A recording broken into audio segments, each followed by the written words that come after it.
얼마 전에 전국 노래자랑 MC를 보시던 송혜 선생님이 돌아가셨는데요. 연세가 많으셔서 대충은 알고 있었지만 그 프로그램 사회를 34년 동안 해오셨다는 것을 알게 되었습니다. 그보다 더 놀라운 사실도 알게 되었는데요. 그 프로그램을 시작했던 나이가 환갑의 나이인 61살이었다는 겁니다. 다른 사람 같으면 인생을 정리할 나이인 61살에 새로운 걸 시작했고, 그걸 그 이후로 35년 동안이나 이어서 쭉 해오셨다는 겁니다. 그분처럼 늦은 나이에 무언가를 시작해서 큰 성공을 거둔 사람들이 생각보다 많다는 것도 이번에 알게 되었는데요. 켄터키 프라이드 치킨을 만든 커넬 샌더스라는 사람도 그중 한 명입니다. 하던 사업 다 말아먹고 62살, 62살의 나이에 돈 몇십만 원과 트럭 한 대 가지고 세운 회사가 바로 그 회사라고 합니다. 하얀 양복에 흰머리, 흰 수염을 한 유명한 할아버지죠. 이번에 새롭게 알게 된 사람 중에 제르드 다이아몬드라는 교수도 있는데요. 대학생 필독서로 항상 오르내리는 총균 쇠라는 책을 저술한 사람입니다. 이분은 원래 직업이 UCLA 의대 교수였다고 하는데요. 나이 50이 넘어 그 전에 하던 일과는 전혀 무관하게 지리학 분야를 가르치게 되었다고 하고요. 그러다 나이 60에 쓴 책이 총균 쇠라고 합니다. 존 펜이라는 사람은 나이 70에 학교를 그만두고 72회 논문을 발표했는데요. 그 논문으로 15년 후에 노벨상을 받았다고 합니다. 이보다 더한 사람도 있는데요. 미국에서 국민화가로 불리는 그랜드마 모지스라는 분은 76세에 화가로 데뷔했다고 합니다. 늦은 나이에 무언가 새로운 것을 하기 쉽지 않은데요. 저는 이보다 훨씬 더 젊은 나이에 이와는 완전히 반대되는 생각을 했던 적이 있었습니다. 이 나이에 뭘 더 일을 벌이나 덜 벌고 덜 쓰고 하는 일 줄이고 그렇게 살아야지 하고 결정을 했던 적이 있었습니다. 그래서 앞으로 골프 칠 일 없다고 골프채도 주변 사람에게 나눠주고 하던 일도 줄이고 그랬었는데요. 아주 잠깐이었지만 그때 그렇게 살기로 의사결정했던 여파가 자세히 말씀드릴 수는 없지만 지금까지도 악영향을 주고 있습니다. 그 일이 있고 나서는 절대 다시는 그런 생각을 하지 않겠다고 마음을 먹었습니다. 오히려 반대로 살기로 다짐을 했는데요.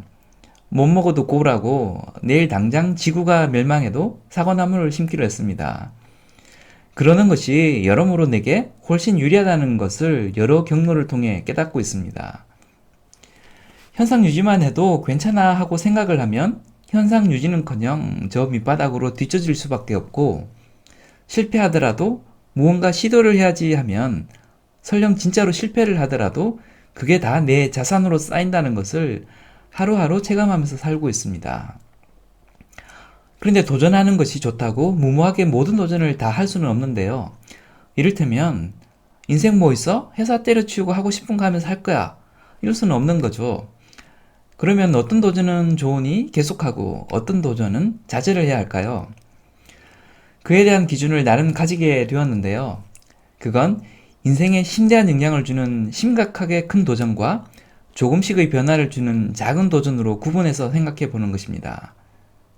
작은 도전은 실패를 하더라도, 손해를 보더라도, 주변에서 만류를 하더라도 그냥 무식하게 도전하는 것이 장기적으로 훨씬 좋다는 것이 제 생각입니다. 건전한 긴장감을 유지할 수 있고 새로운 걸 배울 수도 있고 운이 좋으면 좋은 결과를 얻을 수도 있기 때문입니다. 반면에 신중한 판단이 필요한 심각하게 큰 도전을 식별하는 기준도 있습니다. 제 나름의 기준은 첫째, 지금 하고 있는 일과는 완전히 다른 새로운 일을 시도할 때.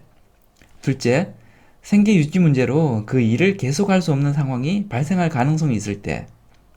셋째, 예전 상태로 돌아갈 수 없을 때. 이 세 가지 기준이 심각하게 큰 도전을 판별하는 기준이 되겠습니다. 해보고 아니다 싶어서 1, 2년 내에 다시 원상복귀가 가능하다면 너무 심각하게 잴 필요가 없이 그냥 질러버리는 것이 좋다고 봅니다. 젊은 나이에 다니던 회사 그만두고 스타트업을 하겠다. 이거 굳이 너무 심각하게 잴 필요가 없다고 봅니다. 집을 담보 잡혀서 집을 날릴 정도가 아니면 회사 망하고 새로운 회사 그냥 취직하면 되기 때문입니다. 본인이 공무원인데 사업을 해보겠다? 이건 심각하게 큰 도전에 해당합니다. 원대 복귀가 안 되기 때문입니다. 40 중반에 안정적인 회사를 그만두고 사업을 해보겠다. 이것도 심각하게 큰 도전입니다. 원대 복귀가 쉽게 안 되기 때문입니다. 심각하게 큰 도전일 경우 이걸 해야 하나 말아야 하나 고민이 들 수도 있는데요. 이런 경우에도 고냐 스탑이냐를 판별하는 저만의 기준이 있습니다. 도피성 도전이냐 쟁취성 도전이냐로 판별해 볼 수 있는데요. 지금 하는 일이 힘드니 새로운 무언가를 하면 좋아질 것 같다. 이러면 일단 소극적으로 판단하는 것이 좋습니다. 도피성 도전일 가능성이 높기 때문입니다. 본인 스스로는 쟁취성 도전이라고 주장하고 싶은데 도피성인지 쟁취성인지 예매할 때도 있겠는데요. 주변 사람들을 포함해 자기 스스로에게 쟁취성 도전임을 입증하는 방법이 있습니다. 지금 하고 있는 일을 그만두지 않고 병행해서 할 수 있으면 쟁취성 도전일 가능성이 높습니다. 유학 가고 싶은데 유학 준비를 위해 회사를 그만두겠다라고 한다면 그건 도피성일 가능성이 높습니다.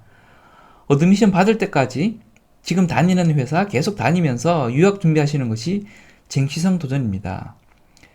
예전부터 온라인 쇼핑몰 하는 것이 꿈이었고 그걸 위해 회사를 그만두고 싶으시다면 회사 다니면서 쇼핑몰 사업을 어느 정도 키워놓으시면 됩니다. 그러면 쟁취성 도전이 되는 겁니다. 병행하면 힘들고 전념을 할 수가 없어서 회사를 그만둔 다음에 그 일만 집중하겠다라고 한다면 주변에서 말릴 필요도 있습니다. 다 그런 것은 아니겠지만 핑계일 가능성이 높습니다. 특히 생계를 책임져야 하는 가장의 경우는 더더욱 그런데요. 생계 유지를 못할 때 생기는 스트레스는 일을 병행해서 생기는 스트레스의 한 100배 정도 된다 생각하시면 됩니다. 결론입니다. 자그마한 도전은 많이 할수록 좋습니다. 실패를 해도 틀림없이 내 자산으로 쌓입니다. 인생을 바꾸는 심각하게 큰 도전이라면 잘 생각해 보셔야 합니다. 심각한 도전을 하려면 반드시 쟁취성 도전이어야 합니다. 쟁취성 도전이 되려면 맨 처음 그 일을 시작할 때 기존 일과 병행하면서 쟁취성임을 입증하실 수 있어야 합니다. 지금까지 장풀이었습니다. 감사합니다.